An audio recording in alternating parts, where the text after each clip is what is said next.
The screenshot appeared on Tori's phone at 2:15 in the morning, and it destroyed everything she had ever believed about friendship. But let me take you back. Back to when things were simple. Back to when the three of them were inseparable. Tori, Jonah, and Lila. If you saw one, you saw all three. They were the kind of friends who finished each other's sentences, who showed up without being asked, who knew each other's coffee orders and worst fears and biggest dreams. They had met in middle school at youth group, back when Tori still wore braces and Jonah was shorter than both girls. 7 years later, they were still together. Still the perfect three. Every Friday night was their night.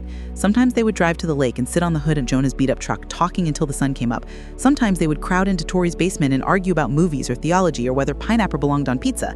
It did not matter what they did. What mattered was that they did it together. Tori loved Fridays more than anything. She especially loved the way Jonah would lean against the kitchen counter when they were at her house, one hand in his pocket, that cricket smile on his face while he teased her about something ridiculous. She loved the sound of his laugh. She loved how safe she felt when he was around. She had loved him for 3 years. Quietly, carefully, in a way that she kept locked inside her chest like a secret too fragile to speak out loud.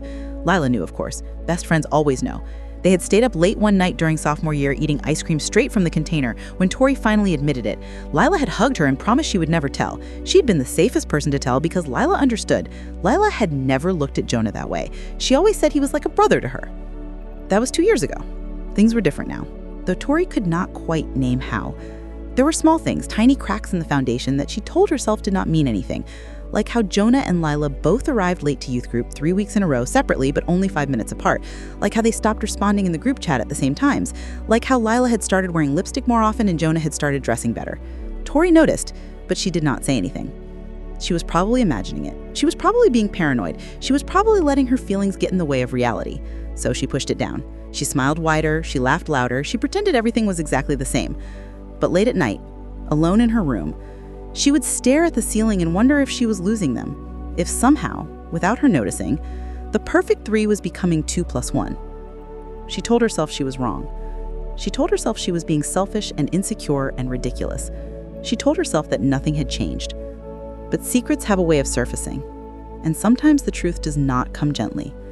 Sometimes it comes like a knife in the dark, sharp and sudden and impossible to unsee. Tori was about to learn that the hardest part of betrayal is not the act itself. It is the moment you realize it had been happening all along, right in front of you, while you smiled and pretended not to notice. The perfect three was about to shatter, and it would start with a single screenshot at 2:15 in the morning. It started 6 weeks earlier, on a Tuesday, with a flat tire. Lila had texted the group chat around noon. Car died in the church parking lot. Anyone free? Tori had been in class. Her phone was on silent.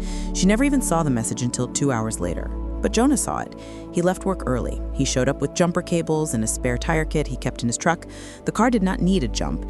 It needed a whole new tire. And Jonah spent 40 minutes in the October cold changing it while Lila stood nearby, feeling guilty and useless and grateful all at once. When he finished, his hands were covered in grease. Lila bought him coffee from the drive-thru as a thank you. They sat in the church parking lot, in his truck, drinking coffee and talking while the heater blasted. They talked about normal things at first, school, work, the upcoming mission trip, but then the conversation shifted. It went deeper. Jonah told her about his dad's drinking, something he rarely talked about. Lila told him about the pressure she felt to be perfect, to never disappoint anyone, to always have it together. It was the kind of conversation that made you feel seen, the kind that made you realize someone understood you in a way you had not expected. When Lila finally left, she felt different, lighter, like something had shifted. Neither of them mentioned it to Tori. After that, they started texting more. Not in the group chat, just the two of them. It was innocent at first, a meme here, a question there, but texts became phone calls. Phone calls became meeting up for coffee before youth group. Coffee became staying late after everyone else left, sitting in the sanctuary talking until the janitor had to kick them out. They did not plan to fall for each other. It just happened, slowly, quietly, in the spaces between the group hangouts, in the moments when Tori was not there. Jonah knew Tori had feelings for him. She had never said it out loud, but he was not blind. He saw the way she looked at him sometimes, the way she laughed a little too hard at his jokes, the way she always saved him a seat. He had never felt the same way. He loved Tori, but as a friend, as a sister. He had tried to convince himself otherwise once or twice over the years, wondering if maybe he was missing something, if maybe he should try. But the spark was not there. It never had been.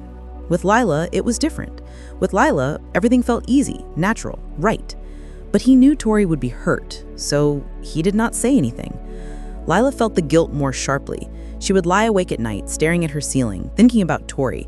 She had promised herself she would never do this, never look at Jonah that way, never cross that line. But feelings do not ask permission. They do not wait for convenient timing. They just show up, uninvited, and refuse to leave. She told herself she would talk to Tori. She would sit her down and explain everything. She would apologize and hope that Tori would understand. But every time she tried, the words would not come. Because how do you tell your best friend that you are dating the boy she loves? How do you explain that it was not planned, that you did not mean for it to happen, that you are sorry, but you cannot help how you feel? So Lila stayed silent, and the secret grew heavier. Jonah and Lila started meeting in secret. They would tell Tori they were busy. They would make excuses. They would carve out time when they knew she wouldn't be around. It was not that they wanted to hide, it was that they didn't know how not to hide. They kissed for the first time in Jonah's truck after a Wednesday night service. It was raining, the windows were fogged.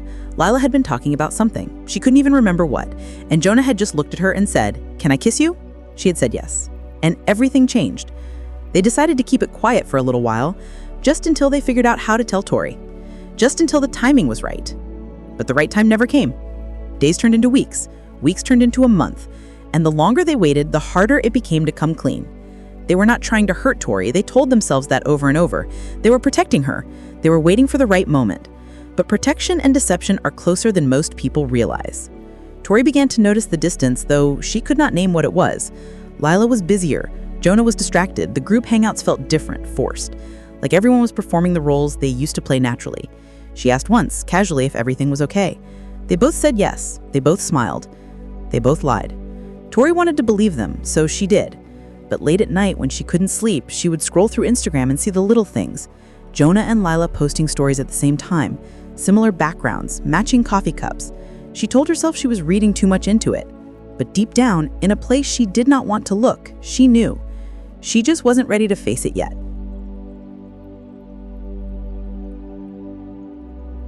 The screenshot arrived at 2:15 in the morning on a Saturday. Tori had been unable to sleep. She was scrolling through her phone, watching meaningless videos, trying to quiet her mind. Then she saw it. A notification from Emma, a girl from youth group. Just, "I'm so sorry, thought you should know." Attached was a screenshot. It was from Instagram, a post from someone's private story, and in the photo, clear as day, were Jonah and Layla at a restaurant Tori had never been to, his arm around her shoulders, her head tilted toward him, both of them smiling like they had won something. The caption read, "Finally don't have to hide anymore." Tori stared at the screen until her eyes burned. She read the words over and over, like maybe they would change, like maybe she had misunderstood. But there was no misunderstanding. They were together, they had been together, and everyone knew except her. She sat up in bed, her hand shaking, her chest felt too tight. She could not breathe right. She scrolled back through the last month of messages in the group chat. All the times Jonah said he was busy, all the times Layla said she had family stuff. Lies, all of it, lies. She opened her private messages with Layla. She started typing, then deleted it. She tried again, deleted it again. Her fingers were trembling too much. The words would not come out right. So instead, she did something else. She went to her camera roll. She scrolled back 3 months, back to a night when the three of them had been hanging out with some other kids from youth group, back to a night when they had all been joking around, making fun of some of the younger kids in a way that was not really mean, but could sound mean if you did not know the context. Tori had taken screenshots of the group chat from that night. She had thought it was funny at the time. Everyone had been laughing. But out of context, it looked cruel. It looked like Jonah and Layla were mocking people, making fun of them behind their backs, being fake.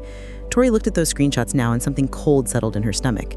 She could ruin them. She could make everyone see what she was seeing. She could make them hurt the way she was hurting. She told herself not to. She told herself to wait, to calm down, to think. But pain does not think. Pain does not wait. At 2:43 in the morning, Tori sent the screenshots to 3 people. 3 people who she knew would spread them. 3 people who loved drama more than truth. Then she turned off her phone and cried until she fell asleep.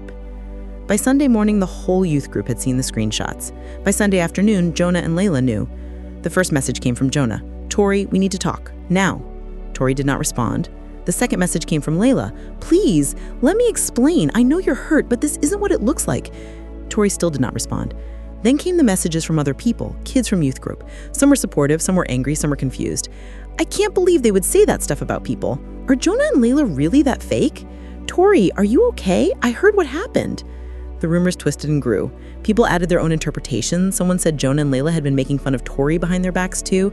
Someone else said they had been lying to the youth pastor. None of it was true, but truth does not matter when the story is better without it. By Monday, the damage was done. Jonah and Layla stopped coming to youth group. They stopped responding in the group chat. The whole friend group splintered. Some people took sides. Some people just wanted to stay out of it. Tori felt powerful for about 3 days. Then the guilt started. She had not meant for it to go this far. She had not meant to destroy them. She had just wanted them to hurt. She just wanted them to feel a fraction of what she felt. But now, watching the fallout, she realized what she had done. She had not just hurt Jonah and Layla, she had hurt everyone. The whole community was fractured. People were angry, trust was broken. And the worst part, she still felt awful. The revenge had not fixed anything. It had not made her feel better. It had just made everything worse. Layla tried calling her 12 times. Tori never picked up. Jonah sent her a long text message. It was not angry, it was hurt. It said, "I never wanted to hurt you. I'm sorry we didn't tell you, but what you did, Tori, you know that's not who we are. You know those screenshots don't show the truth." Tori read the message and felt her stomach twist. Because he was right. She did know. She had known when she sent them, but she couldn't take it back now. She had burned the bridge. She had salted the earth. She had made sure there was no coming back from this. The loneliness set in slowly, then all at once. Her other friends did not know what to say to her. They weren't angry, but they were uncomfortable. They pulled away without meaning to. Tori spent her nights alone in her room. She avoided youth groups. She avoided anywhere she might see them. She had wanted them to feel her pain. Mission accomplished. But now she was drowning in it, and there was no one left to pull her out. 3 weeks later, Tori's mom died. It was sudden, a brain aneurysm. She was fine at breakfast, going by dinner. Tori did not even get to say goodbye. The world became very small and very quiet. Everything that had felt important 3 weeks ago, the drama, the screenshots, the betrayal, suddenly meant nothing. It all evaporated in the face of this massive, impossible grief. Her dad was shattered, her little brother could not stop crying, and Tori felt numb, like she was moving through water, like nothing was real. She had to plan a funeral. She had to pick out clothes for her mom to wear. She had to choose photos for the slideshow. She had to do all these practical, horrible things while her entire world was collapsing. She did not tell anyone from youth group. She did not tell Jonah or Lila. She could not. They were not her people anymore. She had made sure of that. The funeral was on a gray Thursday morning. The church was full. Family members Tori had not seen in years, neighbors, her mom's co-workers, people from the community. Tori sat in the front row staring at the casket and felt like she was watching her life from outside her body. Nothing felt real. The pastor was talking, but she could not hear the words. Her dad's hand was on her shoulder, but she could not feel it. She was completely, utterly alone. And then she saw them. Jonah and Lila walking in together, taking seats near the back. Tori's breath caught. Part of her wanted to scream at them to leave. Part of her wanted to run to them and collapse in their arms. Part of her could not believe they had come. They did not approach her. They did not try to talk to her. They just sat there, present, silent. After the service, people lined up to hug Tori and tell her how sorry they were. She nodded and said thank you over and over until the words lost all meaning. Her face hurt from holding fake smiles. Her chest hurt from holding in screams. And then Jonah and Lila were standing in front of her. No one said anything for a long moment. Lila's eyes were red. Jonah looked like he had not slept in days. "We're so sorry, Tori," Lila finally whispered. Tori nodded. She could not speak. If she spoke, she would break. "We loved your mom," Jonah added quietly. She was really special. And that did it. That broke her. Because Jonah was right. Her mom had loved Jonah and Lila. She had fed them countless dinners. She had listened to their problems. She had prayed for them. She had treated them like her own kids. And Tori had pushed them away. She had destroyed the friendships her mom had watched grow. She had let jealousy and pain turn her into someone her mom would not recognize. Tori tried to hold it together. She tried to nod and move on to the next person in line, but her legs gave out. She just collapsed right there in the church lobby, and Lila caught her. They held her while she sobbed. Jonah and Lila, the two people she had hurt most, the two people she had tried to destroy, they held her while she fell apart. And they did not say a word about what she had done. They did not bring up the screenshots. They did not mention the rumors. They just held her. After the funeral, after everyone had gone home, after the casseroles had been delivered and the flowers had been arranged, Tori sat alone in her room. She looked at her phone. She looked at all the messages she had ignored over the past weeks, all the times Lila had tried to reach out, all the times Jonah had asked if they could talk. She thought about her mom, about the kind of person her mom had been. Gracious, forgiving, full of love, even when love was hard. And Tori realized something that made her feel sick. Her mom would have forgiven Jonah and Lila. Her mom would have been hurt, yes, but she would have listened. She would have tried to understand. She would have chosen love over bitterness. But Tori had not done that. Tori had chosen revenge. She had chosen to hurt them. She had chosen to burn everything down rather than face her own pain. And now her mom was gone, and Tori could not undo any of it. She thought about the way Jonah and Lila had shown up. They had not owed her that. After what she did to them, they could have stayed away. They could have let her grieve alone. They would have been justified. But they came anyway. They chose grace when Tori had chosen destruction. That night, Tori made a decision. She did not know if they would forgive her. She did not know if she even deserved forgiveness, but she knew she had to try. She knew she had to tell the truth, all of it, because carrying this weight was killing her, and she could not do it anymore. Tori texted them 2 days after the funeral. Her hand shook as she typed. "Can we talk? All three of us? I need to tell you something." Layla responded first. "Of course. When?" Jonah replied a minute later. "I'm free tomorrow." They met at the park. the same park where they used to go all the time, where they had spent hundreds of hours over the years, just talking and laughing and being together. Tori got there first. She sat on the same bench they always used to claim, and she waited. She almost left 3 times. The weight of what she needed to say felt too heavy. The shame felt too big. But then she saw them walking toward her, together, and she stayed. Jonah and Layla sat down, leaving space between them and Tori. Nobody knew what to say. The silence was thick and uncomfortable. Finally, Tori spoke. Her voice came out smaller than she expected. "I'm sorry." Layla looked at her hands. Jonah stared straight ahead. "I'm sorry," Tori said again, louder this time. "For everything. For the screenshots, for the rumors, for trying to destroy you both." "Tori," Layla started, but Tori held up her hand. "Please, let me finish. I need to say this." She took a shaky breath. "I knew the screenshots were out of context. I knew they would make you look bad. That's why I sent them. I wanted you to hurt the way I was hurting." Jonah flinched, but he did not interrupt. "I was so jealous," Tori continued, and her voice cracked. "I had feelings for Jonah for years, and I thought maybe eventually he would feel the same way. I know that's stupid. I know you can't make someone feel something they don't feel. But I hoped. And when I found out you were together, it felt like I'd been stabbed. Like everything I had believed about our friendship was a lie." Tears were streaming down her face now, but she kept going. "But that's not an excuse. What I did was cruel. It was calculated. I wanted to ruin you. And I did. I turned everyone against you. I made people believe you were fake and mean and untrustworthy. And none of it was true. I knew it wasn't true." Layla was crying too now, soft, quiet tears that she kept wiping away. "You should have told me," Tori said, looking at both of them.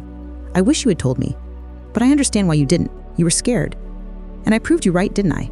I proved that I couldn't handle it, that I would lash out, that I would try to hurt you." She looked down at her hands. "My mom raised me better than that. She taught me about forgiveness and grace and loving people even when it's hard. And I threw all of it away because I was hurt, because I felt rejected." The silence stretched out again. Finally, Jonah spoke. His voice was quiet but steady. "We should have told you, Tori. You're right about that. We were cowards. We kept putting it off because we didn't want to hurt you, but we ended up hurting you worse by hiding it." Layla nodded, her voice thick with emotion. "I broke my promise to you. You told me how you felt about Jonah, and I swore I would never, and then I did exactly that. I told myself I couldn't help it, that feelings just happened, but I should have talked to you first, before anything started. I should have been honest." "I can't take back what I did," Tori said. "I ruined your reputations, I broke trust with everyone, I destroyed our friendship, and I know saying sorry doesn't fix any of that." She looked up at them, her eyes red and swollen. "But I need you to know that I am sorry. I'm so sorry. You didn't deserve what I did. No one did. And I've been living with that guilt every day since, especially after my mom died, because she would have been so disappointed in me. She loved you both, and I hurt the people she loved." Layla reached over and took Tori's hand. Tori almost pulled away, shocked, but Layla held on. "Your mom loved you too," Layla said softly, "and she would want you to forgive yourself." "I don't know how," Tori whispered. "Neither do we," Jonah said. "But maybe we figure it out together." Tori looked at him confused. "Why would you want to, after what I did?" Jonah shrugged slightly, and there was a hint of the old Jonah in his expression, the one who used to make everything feel lighter. "Because we're not perfect either, because we messed up too. Because, I don't know, Tori, because walking away feels wrong. Because your mom would kick all of our butts if we threw away 7 years of friendship over this." Despite everything, Tori laughed. It was a small, broken laugh, but it was real. "She really would," Layla agreed, smiling sadly. They sat there for a while, not saying much, just existing together. It was not comfortable, it was not easy, but it was a start. "I need to fix what I did," Tori said eventually. "I need to tell people the truth, about the screenshots, about the rumors." "That's not going to be easy," Jonah warned. "I know, but I have to try." Layla squeezed her hand. "We'll help you if you want." Tori looked at her, eyes wide. "Why would you help me?" "Because that's what friends do," Layla said simply. Fixing the damage took time, more time than Tori expected. She started by messaging everyone individually, everyone she had sent the screenshots to, everyone who had spread the rumors. She told them the truth. She explained the context. She admitted what she had done and why. Some people forgave her quickly. Some people did not respond at all. Some people said they needed time to think about it. Tori accepted all of it. She had no right to demand forgiveness. She also went to the youth pastor and confessed everything. He listened without judgment, and then he helped her figure out how to address it with the whole group. The following Wednesday, Tori stood in front of youth group and told the truth. Her voice shook the entire time. She did not make excuses. She did not try to justify what she had done. She just owned it. "I let my jealousy control me," she said to the room full of her peers. "I hurt people I cared about because I was in pain, and I dragged all of you into it by spreading lies. I'm sorry. To Jonah and Lila especially, but also to all of you. I broke trust with this whole community, and I'm gonna spend however long it takes earning that trust back." The room was silent when she finished. Then slowly people started asking questions. Real questions, not accusatory, just curious. They wanted to understand. And Tori answered them, honestly, vulnerably. It was not a perfect moment. There was no dramatic forgiveness scene like in movies, but it was real, and real was better. Jonah and Lila came back to youth group the following week. It was awkward at first. People did not know what to say, but slowly things started to normalize. The three of them did not fall back into their old pattern. That version of their friendship was gone. Tori had to grieve that loss, and it hurt almost as much as losing them completely. But something new was growing in its place, something more honest, less idealistic maybe, but deeper. They would meet for coffee sometimes, just the three of them. They would talk about real things, about their struggles, about their failures, about what they were learning. Tori learned to be happy for Jonah and Lila. It did not happen overnight. There were moments when it still stung, when she had to look away when they held hands, when she had to remind herself that love is not a competition. But slowly, genuinely, she found joy in their joy. She saw how good they were together, how they brought out the best in each other. And she realized that just because she had wanted something did not mean it was meant to be hers. Lila learned to be honest about her struggles. She had spent so long trying to be perfect, trying to never disappoint anyone, that she had lost herself. The whole situation had forced her to confront that, to admit when she made mistakes, to be human instead of perfect. Jonah learned that silence is not protection. He had thought he was being kind by not telling Tori about his feelings for Lila. He had thought he was sparing her, but he learned that real kindness is honesty, even when it is hard. The three of them were different now, changed, but not broken beyond repair. 6 months after the funeral, they went back to the lake, to the spot where they used to park Jonah's truck and talk until sunrise. They sat on the hood just like old times and watched the sun set over the water. "I miss her," Tori said quietly. She did not have to say who. They knew. "Me too," Lila said. "She'd be proud of you," Jonah told Tori, "for what you did, for making things right." Tori shook her head. "I should have been better from the beginning." "Yeah," Jonah agreed, "but none of us were perfect in this. We all messed up, and we're all still here. That counts for something." Lila leaned her head on Jonah's shoulder, then reached over and took Tori's hand. Tori did not pull away this time. She held on. "I don't think things will ever be exactly like they were before," Lila said. "No," Tori agreed, "but maybe that's okay. Maybe this is better, more real." They sat there in comfortable silence, watching the colors change across the sky. Orange bleeding into pink, bleeding into purple. "I'm glad you're both in my life," Tori said quietly. "Even though it hurts sometimes, even though it's complicated, I'm glad." "Us too," Jonah said. And he meant it. They all did. Because love is not about perfection. It is not about never hurting each other. It is about choosing to stay, to rebuild, to forgive, even when every instinct says to run. Love is showing up at a funeral when you have every right to stay away. Love is admitting when you're wrong, even when it costs you everything. Love is holding space for someone's pain, even when they caused your own. Love is grace. Grace when it's not deserved, grace when it's not earned, grace when it makes no logical sense. That is the kind of love that changes people. That is the kind of love that rebuilds what jealousy destroyed. Tori learned that lesson the hard way, in the ashes of her worst mistakes, in the aftermath of her deepest pain. But she learned it, and she carried it forward. Years later, when people would ask Tori about her closest friendships, she would tell them about Jonah and Lila. She would tell them that they almost lost each other, that jealousy almost destroyed everything. But she would also tell them about the funeral, about the confession, about the slow, painful work of rebuilding trust. And she would tell them the truth she learned through all of it. Jealousy destroys. It burns everything it touches. It poisons every good thing and turns love into bitterness. But grace rebuilds. Grace takes the ashes and makes something new. Grace says, "I see your worst, and I choose to stay anyway." That is the power of love, real love.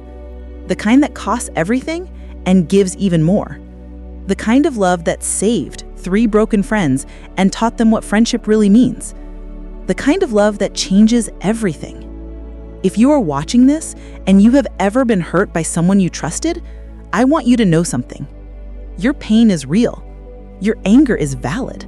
The betrayal you felt, it mattered. But I also want you to know this. Holding on to that pain will only destroy you from the inside. Revenge might feel satisfying for a moment, but it never heals the wound. It only makes it deeper. Forgiveness is not about letting someone off the hook. It is not about pretending the hurt never happened. It is about releasing the poison before it kills you. It is about choosing freedom over bitterness. And if you are watching this and you are the one who caused the pain, who made the mistakes, who broke the trust, there is hope for you too. Confession is terrifying. Facing what you have done is one of the hardest things you will ever do. But grace is real. Forgiveness is possible. Not everyone will give it to you. Not everyone will stay. But the people who matter, the ones who really love you, they will see your genuine repentance and they will help you rebuild. We are all broken people trying to figure out how to love each other well. We will fail. We will hurt each other. We will make terrible choices in moments of pain. But we don't have to stay there. We can choose something different. We can choose grace. The Bible says in 1 Corinthians chapter 13, verses 4 through 7, love is patient. Love is kind. It does not envy. It does not boast. It is not proud. It does not dishonor others. It is not self-seeking. It is not easily angered. It keeps no record of wrongs. Love does not delight in evil, but rejoices with the truth. It always protects, always trusts, always hopes, always perseveres. That is the kind of love that rebuilds. That is the kind of love that survives betrayal and jealousy and pain. Not the perfect, easy love we see in movies, but the messy, costly choosing to stay love that transforms us. Jealousy destroys, but grace rebuilds. Choose love. Even when love has failed you, even when it is hard, even when it costs you everything. Choose love, choose grace, choose to rebuild, because that is how broken people become whole again. That is how destroyed friendships become deeper than they ever were before. That is how we learn what it really means to love.